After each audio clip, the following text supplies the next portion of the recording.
Pertanyaannya, gosip itu benar atau tidak? Nah, hari ini lu bisa lihat pernyataan dari PJS nih, Direktur Utama. Dan dia udah mengatakan nih, secara realistis potensi tersebut memang ada dalam jangka pendek. Jadi menurut dia ada sejumlah faktor nih yang bisa mendorong MSCI menurunkan bobot Indonesia. Meskipun Indonesia sudah melakukan perbaikan transparansi dan tata kelola yang terus dilakukan. Jadi dari sini udah bisa lihat ya, bahwa kita nggak bisa bilang sama sekali 100% Indonesia bertahan di level emerging market. Nggak bisa guys.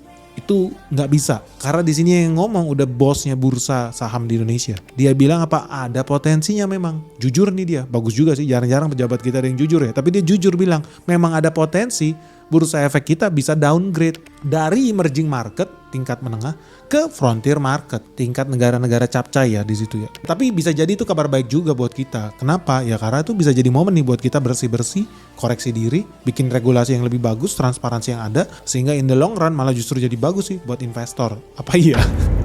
Gak usah khawatir guys, kita bakal bahas lebih detail. Kenapa? Karena ternyata peristiwa kejatuhan rating bursa efek itu bukan yang pertama kali dalam sejarah. Indonesia gak bakal jadi yang pertama kali. Udah banyak by the way negara-negara di luar sana yang nyungsep, yang crash, hancur lebur gara-gara MSCI. Contoh yang pertama kita mau share itu negara Argentina. Argentina itu zaman dulu masuk di emerging market guys. Tapi kemudian di tahun 2021 dia ratingnya di drop, downgrade sama MSCI jadi frontier market. Jadi peristiwanya sama kayak yang digembor-gemborkan, digosipkan tentang negara Indonesia.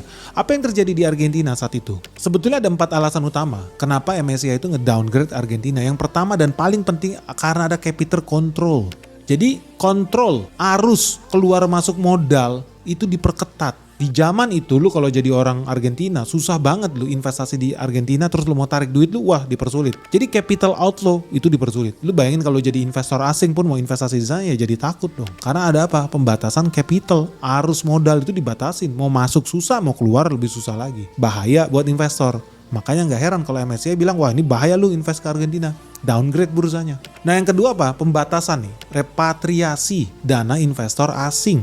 Kurang lebihnya sama. Lu bisnis di Argentina boleh? Boleh. Cuan? Boleh. Bisnis tambang kek, properti kek, boleh. Invest di sana. Tapi katakan lu mau check out. Sama kayak di Dubai.